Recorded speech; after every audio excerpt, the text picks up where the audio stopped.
नमस्कार दोस्तों, मैं ओम कौशिक चैनल के ऊपर आपका स्वागत करता हूं, आभार प्रकट करता हूं। आपको मैं इस चैनल के माध्यम से उस जीवन के जो कर्म भाव है उसके बारे में बताने की चेष्टा कर रहा हूं। उसको ध्यान से सुने, क्योंकि ये जो कर्म भाव होता है हमारे जीवन में बहुत ज़्यादा महत्वपूर्ण होता है। जितना हमारा लगन भाव महत्वपूर्ण होता है उससे भी कहीं ज़्यादा हमारा कर्म भाव, ये जो कर्म भाव है, दसम भाव है, ये पिता का भाव भी होता है और ये उससे भी कई गुना ज़्यादा बढ़ करके हमारे लिए महत्वपूर्ण होता है हमारे जीवन में। क्योंकि इस भाव के द्वारा हम व्यक्ति के जो कर्म करने की योग्यता के बारे में देखने की चेष्टा करते हैं। क्योंकि व्यक्ति कर्मशील है या फिर वो कर्म नहीं करता अपने जीवन के अंदर। क्योंकि कई बार होता क्या है कि हमारे जीवन के अंदर अगर लगन भाव के अंदर या फिर व्यय भाव में या धन भाव के अंदर, कर्म भाव के अंदर अगर नीच का ग्रह बैठ जाता है तो व्यक्ति अपने बुजुर्गों के द्वारा जो पुश्तैनी जो जमीन जायदाद होती है उसको भी गलत तरीकों से खर्च कर देता है, जिससे उसको आर्थिक अपने जीवन के अंदर आर्थिक परेशानियों का सामना करना पड़ता है। या फिर हम कि अपनी जो बच्ची है या लड़की है या उसके लिए अगर वर ढूंढते हैं तो उस कुंडली के अंदर हमने सबसे ज़्यादा महत्वपूर्ण ये देखना होता है कि क्या वो व्यक्ति, क्या वो बच्चा कर्मशील है या अपने जीवन में कर्म के माध्यम से अपना साम्राज्य स्थापित कर सकता है, या फिर वो उससे जो मिली हुई अपने पुश्तैनी जमीन जायदाद है या पैसा धन दौलत ऐशो आराम की जो जिंदगी है, क्या वो वैष्णव में के अंदर घुस करके उसको बर्बाद करने वाला होता है। तो सबसे ज़्यादा हमारे जीवन के अंदर ये जो तन का है, हमारे शरीर का और हमारे मस्तिष्क का, हमारे दिमाग का जो भाव होता है, इससे भी कहीं ज़्यादा हमारा कर्म भाव मजबूत होना चाहिए।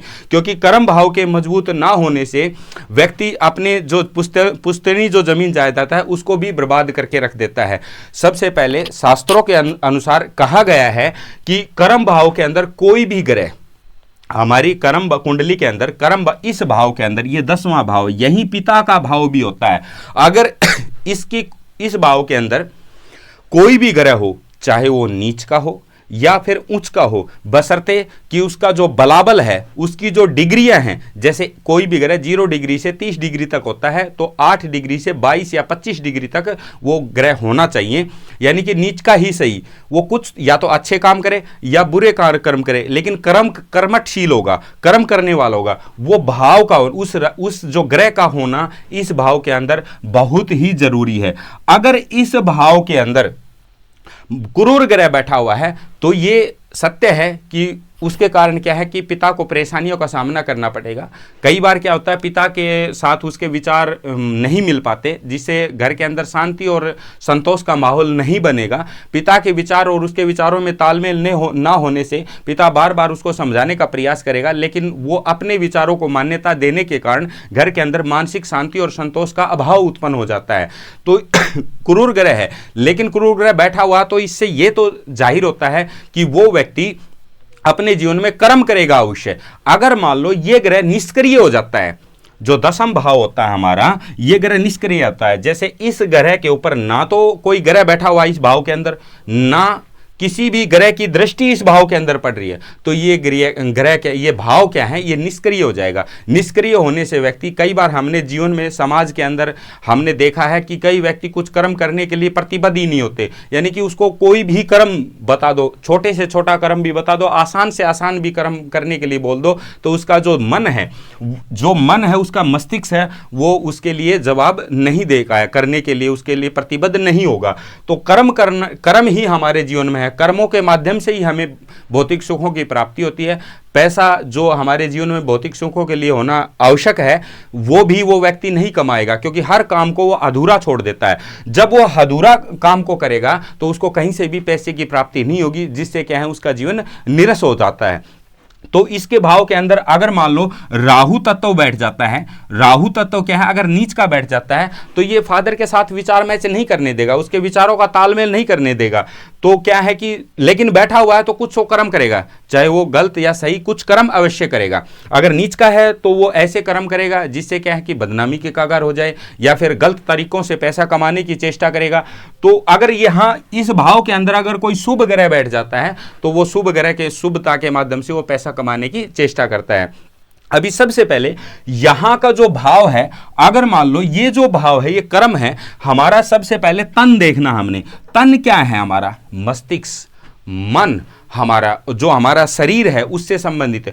हमारे शरीर के अंदर कौन से रोगों की उत्पत्ति हो सकती है, हमारा मन कैसा, हमारी सोच कैसी है, दूसरे के बारे में हम सोचते कैसे हैं, क्या हमारी कुंडली के अंदर निष्कपट योग है, जिससे क्या है, निष्कपट योग का मतलब होता है कि हम किसी को धोखा नहीं दे सकते, हमारी अंतरात्मा उस चीज के लिए नहीं मानती है। लेकिन यहां अगर क्रूर ग्रह बैठ गया या फिर नीच का होकर के बैठ जाता है तो वो व्यक्ति विश्वास लायक नहीं रहता है, क्योंकि उसके ऊपर विश्वास करना बहुत ही मुश्किल हो जाता है। वो अपने केवल निजी रुचियों को महत्व देने वाला व्यक्ति बन जाता है। तो ये जो तन भाव होता है, यहां से हमारे मन का विचार किया जाता है। धन भाव से हमारे जीवन के अंदर कितना धन की प्राप्ति उत्पन्न होगी और किस प्रकार से हम धन कमाएंगे, सात्विक तरीकों से या तामसिक तरीकों से या राजसिक तरीकों से हम धन की प्राप्ति होगी, वो इस धन भाव के ऊपर निर्भर करता है कि यहां कौन सा ग्रह बैठा हुआ है, नीच का बैठा हुआ है या शत्रु राशि का बैठा हुआ है।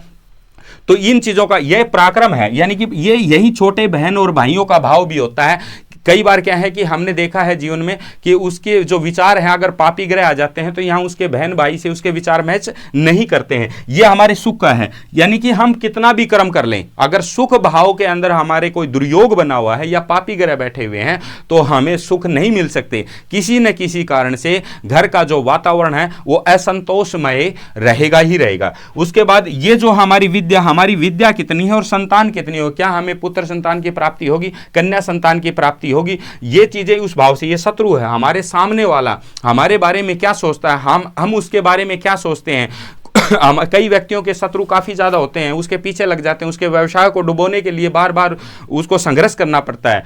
अगर ये जो कर्म भाव है, आपने देखा अगर इस कर्म भाव के यहां राहु बैठ जाता है मान लो, और यहां शनि बैठ जाता है, शनि आ जाता है, तो ये दोनों जो भाव होते हैं, ये जो है इसके बीच के अंदर कर्म भाव फंस जाता है, तो यहां एक पाप कर्तरी योग बन जाता है।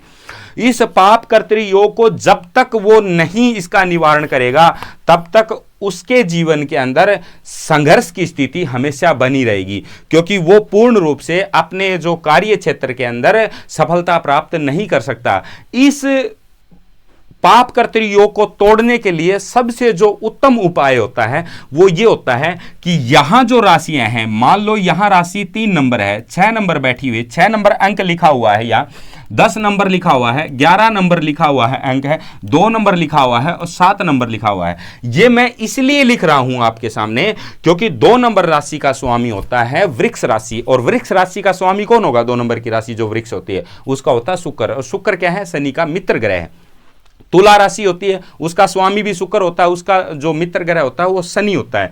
उसके बाद मिथुन और कन्या राशि का स्वामी होता है 3 नंबर और 6 नंबर का, उसका स्वामी बुध होता है जिसका शनि मित्र ग्रह होता है। और ये जो 10 नंबर है मकर और कुंभ, 10 और 11 नंबर लिखा हुआ है, ये अगर लगन में हो तो आपको क्या है? शनि न्याय का देवता है, न्याय कारक देवता है। वो जितना संघर्ष करेगा उसको न्याय दिला करके जिंदगी में सफलता दिला सकता है। तो उसके लिए क्या है कि हमने नीलम को धारण करना चाहिए। नीलम यानी कि नीलम अगर हम धारण करते हैं तो उससे क्या है कि ये पाप करते योग टूट जाएगा, और जो उसने अपने जीवन के अंदर सफलता प्राप्त करने के लिए जो मेहनत करी है वो शनि देव उसको न्याय दिलाने का कार्य करेगा, जिससे वो सफल हो सकता है।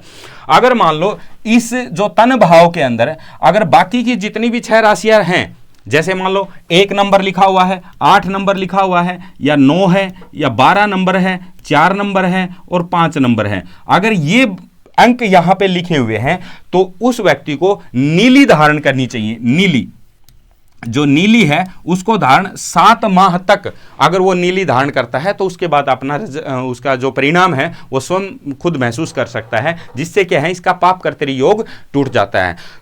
आगे क्या है कि जो अगली जो बात मैं आपको बताने की चेष्टा कर रहा हूं उसको ध्यान से सुने। अगर मान लो इस भाव के अंदर कोई भी ग्रह नहीं है, ये जो हमारा कर्म भाव है, इस कर्म भाव के अंदर अगर कोई भी ग्रह नहीं बैठा हुआ है तो शास्त्र क्या बोलता है? या तो शुभ ग्रहों की या किसी भी ग्रह की इसके ऊपर दृष्टि अवश्य होनी चाहिए, क्योंकि दृष्टि जब पड़ेगी तो वो जो तत्व हैं, जो ग्रह हैं, वो देखेंगे तो कर्म भाव क्या है? निष्क्रिय नहीं होगा, वो जागृत अवस्था में हो जाएगा। और जब जागृत अवस्था में हो जाता है तो उसको जो संघर्ष करता है, जो मेहनत करता है, जो प्रतिस्पर्धा करता है, तो उसको दोस्तों सफलता मिलनी निश्चित रूप से हो जाती है, अगर कोई शुभ योग उसकी कुंडली के अंदर बनता है। दृष्टि पड़नी चाहिए। अगर मान लो दृष्टि यहां से सुख भाव से पड़ जाए या किसी भी भाव के से उसकी कुंडली के कर्म भाव पर दृष्टि पड़नी चाहिए। जी, दूसरा क्या है, अगर इस कुंडली का कर्म का जो स्वामी है, मान लो यहां हमने बात 1 नंबर लिखा हुआ है, यहां जो मंगल है, अगर मान लो यहां बृहस्पति तत्व बैठ जाता है, बृहस्पति तत्व बैठ जाता है, तो क्या हुआ, यहां का जो मालिक कौन है, स्वामी कौन है, मंगल तत्व। और मंगल तत्व यहां ना होकर के ने कौन बैठ गया, बृहस्पति। तो यानी कि उसके प्रभाव के अंदर, उसके कर्म करने के क्षेत्र में, उसकी प्रगति में कमी उत्पन्न हो जाएगी। क्यों हो जाएगी कमी? क्योंकि उसका मालिक तो यहां है ही नहीं, ना ही इसके ऊपर दृष्टि डाल रहा है। तो दूसरा भाव चाहे कितना भी बली हो, उतना बलाबल ये लाभ हमें नहीं दे सकता, क्योंकि लाभ उसके अंदर कटौती हो जाती है। कारण इसलिए है क्योंकि इस भाव का मालिक, जैसे 1 नंबर राशि लिखी हुई है, 1 नंबर राशि का स्वामी जो होता है मंगल तत्व होता है, और यहां का जो मालिक है तो वो होता है मंगल। अभी बृहस्पति यहां आ गया, तो जैसे मान लो हम किसी के घर के अंदर किराए पे रहते हैं, तो मेन तो जो मालिकाना जो हक होता है, यानी कि जो मालिक होता है, वहां हम केवल रह सकते हैं। कोई ऐसी गतिविधि, एक्टिविटी अपनी आज़ादी के साथ जीवन नहीं जी सकते हैं। वो जैसा बोलेगा वैसा हमने रहना पड़ता है। तो दोस्तों वो ग्रह क्या है, उतना अपना बलाबल नहीं दे सकता है यहाँ। इस वजह से अगर मान लो इस भाव का जो मालिक है, जैसे मान लो ये मंगल है, मंगल अगर मान लो यहां मंगल यहां बैठ जाता है 6 नंबर पे, तो इस व्यक्ति के जीवन में क्या होगा दोस्तों कि ये प्रतिस्पर्धा करेगा, क्योंकि बार बार इसके जीवन के अंदर जो कर्म भाव का स्वामी अगर 6, 8 और 12 में अगर बैठ जाता है, तो क्या फल देता है हमें। कर्म भाव का स्वामी अगर यहां बैठ जाता है 6ठे भाव के अंदर, तो ये व्यक्ति क्या है, एक नौकरी पूर्ण रूप से ना कर पाने के कारण ये संघर्षमय जीवन बना देता है, और संघर्ष में बार बार हर दिन उसके सामने मतलब परेशानियां उत्पन्न खड़ी होती हैं, प्रतिस्पर्धाएं आती रहती हैं, बार बार अपने जीवन के अंदर वो भाग दौड़ भरी जिंदगी बनी रहती है। ये जो स्थितियां हैं ये उत्पन्न करता है। अगर ये यहां पे बैठ जाता है मंगल अष्टम भाव में, मंगल अगर अष्टम भाव में आ जाता है, कर्म भाव का स्वामी है और उच्च का और शुभ योग बन रहा है, तो फिर ये क्या करता है कि इसको क्या है कि जीवन में एक नौकरी छोड़ने के बाद अगर वो प्रयास करता है तो उसको दूसरी नौकरी भी मिल सकती है। अगर वह भाव में आ जाता है मंगल, वह भाव के अंदर अगर मंगल आ जाता है, और मंगल अगर वह भाव में कर्म का स्वामी वह भाव में चला जाता है, तो यहां एक तो मंगल मांगलिक दोष बना देता है। हमारा मतलब उससे नहीं है, हमारा है कर्म से मतलब। जो यहां का जो स्वामी है बुध तत्व, अगर उसका बलाबल मजबूत अवस्था में हो, तो वो व्यक्ति देश के अंदर व्यापार ना करे, देश के अंदर नौकरी ना करे, वो विदेश जाने में अत्यधिक सफलता प्राप्त कर सकता है। ये कर्म भाव का है, वह भाव में जाने के बाद उसको विदेश में बड़ी सफलता मिलेगी, और उसको विदेश जाने के लिए अपना प्रयत्न करना चाहिए। तो दोस्तों ये जो कर्म भाव है सबसे ज्यादा मजबूत होता है। हमने ये देखना है कि व्यक्ति कर्मशील है या कर्मठ है, अपने मतलब उद्देश्य के प्रति, अपने लक्ष्य के प्रति वो नौकरी प्राप्त कर सकता है कि नहीं कर सकता है, या फिर कोई अपना व्यवसाय बिजनेस वगैरह में उच्च प्राप्ति कर सकता है, वो कर्म करने वाला है या नहीं है, या फिर वो मतलब कर्मठहीन है, यानी कि कर्म नहीं करने वाला। उस व्यक्ति के मस्तिष्क के अंदर उस कर्म करने के प्रति मतलब इच्छा जागृत होती ही नहीं है। अगर मान लो इच्छा जागृत नहीं होगी तो व्यक्ति करेगा क्या, कुछ नहीं करेगा। वो केवल अपने जो पुश्तैनी जो जमीन जायदाद होती है उसको बर्बादी की तरफ वैष्णव में पड़ के, अगर पाप भाव वह में बैठ जाता है या धन भाव के अंदर पापी ग्रह देख देता है, तो अपने धन की बर्बादी करने के पश्चात वो आगे जीवन में सफल नहीं हो सकता। कई योग हमारी कुंडली के अंदर बनते हैं, जैसे गज केसरी योग। ये गज के जैसे चंद्रमा और बृहस्पति का संयोग बन जाता है हमारे जीवन के अंदर। जैसे मान लो यहां बृहस्पति बैठ जाता है, चंद्रमा बैठ जाता है साथ में, या चंद्रमा के ऊपर बृहस्पति की दृष्टि बढ़ती है, यहां बैठ जाता है बृहस्पति, यहां आ जाता है त्रिकोण भाव के अंदर, सुख भाव के अंदर और धन भाव के अंदर अगर बृहस्पति और शनि की अगर दृष्टि पड़ जाती है, तो ये गज केसरी योग बनता है। ये गज केसरी योग हमारे जीवन में ये निश्चित करता है कि चाहे कितनी भी बुरी परिस्थिति आ जाए, इतना धन उस व्यक्ति के पास आएगा ही आएगा जिससे वो अपना जीवन आराम से व्यतीत कर सके। ये कई योग भी होते हैं हमारी कुंडली के अंदर, कई दुर्योग भी होते हैं। जैसे मान लो पितृदोष एक्टिवेट हो जाता है उसकी कुंडली के अंदर, या दूसरी बात अगर मान लो ग्रहण दोष उत्पन्न हो जाता है, जैसे चंद्रमा के साथ में राहु अगर उत्पन्न बैठ जाता है, जैसे मान लो यहां लगन के अंदर है चंद्रमा बैठ गया, जैसे मान लो यहां लगन में है, लगन में क्या है चंद्रमा के साथ में राहु आ जाता है, राहु जब आ जाता है तो यहां क्या होगा, ग्रहण दोष बना देता है। ग्रहण दोष का मतलब क्या होता है, ग्रहण दोष क्या होता है कि इसका ये चंद्रमा होता है, उसका मन उसका मन पीड़ित हो जाता है, उसको बार बार मन में परिवर्तन उत्पन्न होंगे, यानी कि एक जगह पे स्थिरता उत्पन्न वो व्यक्ति नहीं कर सकता। और जब तक लगातार वो मेहनत नहीं करेगा एक ही उद्देश्य के प्रति, तब तक उसको सफलता प्राप्त नहीं होगी। तो उसका मन पीड़ित हो जाता है, बार बार उसको अचानक भय लगना शुरू हो जाता है किसी भी वस्तु का, अगर मैं ये नहीं करता हूं तो मुझे ये हो सकता है, तो इसलिए बार बार वो एक ही गतिविधि करता है और उसको भय के कारण, जिसके कारण क्या है कि उस व्यक्ति के अंदर जो मन है वो पीड़ित हो जाता है। अगर यही चंद्रमा के साथ में अगर चंद्रमा की जगह सूर्य उत्पन्न हो जाता है, तो सूर्य ग्रह क्या करता है, ये मान, सम्मान, आत्मविश्वास, कॉन्फिडेंस, सरकारी नौकरी का कारक तत्व सूर्य होता है ज्यादातर। तो सूर्य के साथ में ग्रहण हो जाता है, तो इसमें क्या है कि ये सबसे ज़्यादा हमारे आत्मविश्वास को तोड़ देता है। और जब हमारे अंदर आत्मविश्वास को नहीं था, क्योंकि हमें बुलंदियों को प्राप्त करने के लिए दोस्तों हमारा कॉन्फिडेंस लेवल, आत्मविश्वास बहुत ज़्यादा जरूरी होता है, क्योंकि बिना आत्मविश्वास के हम कोई भी कार्य अपने जीवन में सही प्रकार से पूर्ण रूप से नहीं कर सकते। क्योंकि आत्मविश्वास एक ऐसी चीज़ है कि बड़ी से बड़ी जो लक्ष्य को भी प्राप्त किया जा सकता है, अगर वही हमारे मतलब तन के अंदर आत्मविश्वास ही नहीं होगा तो हम उसको कैसे प्राप्त कर सकते हैं, अर्थात नहीं प्राप्त कर सकते।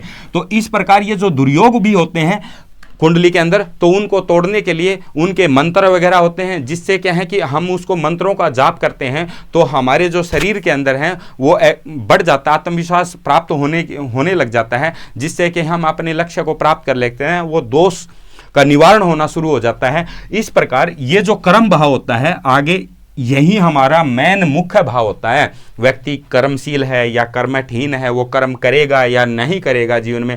कर्म नहीं करेगा तो कोई भी लक्ष्य प्राप्त नहीं कर सकता अपने जीवन में, और जब वो लक्ष्य प्राप्त नहीं करेगा तो उसे भौतिक सुखों की प्राप्ति कहाँ से होगी, क्योंकि धीरे धीरे अगर मान लो पापी ग्रह देख रहे हैं तो उसका जो धन है, उसने जो स्थिर धन है जो उसके बुजुर्गों के द्वारा उसको दिया गया है, वो तो उस धन को बर्बाद करके खत्म कर देगा। खत्म करने के पश्चात वो क्या करेगा, क्योंकि वो कर्म कर नहीं है, कमा नहीं रहा है। तो सबसे ज़्यादा जरूरी होता है व्यक्ति के पास धन कितना है, ये महत्वपूर्ण नहीं है। महत्वपूर्ण ये है कि वो व्यक्ति अपने जीवन के अंदर धन कमा सकता है कि नहीं कमा सकता है, अपने जो पारिवारिक जीवन को उसके भौतिक जो सुविधाएं हैं, जो भौतिक जो उसको क्या नाम है, जो भौतिक सुख सुविधाओं को प्राप्त करने के लिए जो हमें धन चाहिए, क्या हमें वो धन कुछ ज़्यादा ही ना हो चाहे कम हो, वो लेकर आ सकता है कि नहीं आ सकता है, ये बहुत ज़्यादा ज़रूरी होता है। हमारी जो रिक्वायरमेंट है, हमारी जो ज़रूरतें हैं, वो उसको पूरा कर सकता है कि नहीं कर सकता है, वो कर्मशील है या नहीं है। ये इसलिए इस भाव को शास्त्रों के अनुसार महत्वपूर्ण माना जाता है। भाग्य साथ दे या लाभ हो या ना हो वो एक अलग बात है, लेकिन सबसे पहले तो वो कर्मशील होना चाहिए, वो कर्म करने वाला है या नहीं करने वाला। इसलिए मैंने इस वीडियो को आपके लिए बनाने की चेष्टा की है। दोस्तों आगे इस जो ओम कौशिक चैनल को आप सब्सक्राइब करें और लाइक करें, ताकि आगे आने वाले जो वीडियो हैं मैं इससे भी ज़्यादा मतलब अच्छे से अच्छे बनाने का प्रयत्न करूं। नमस्कार दोस्तों, अगले वीडियो में हम मिलते हैं।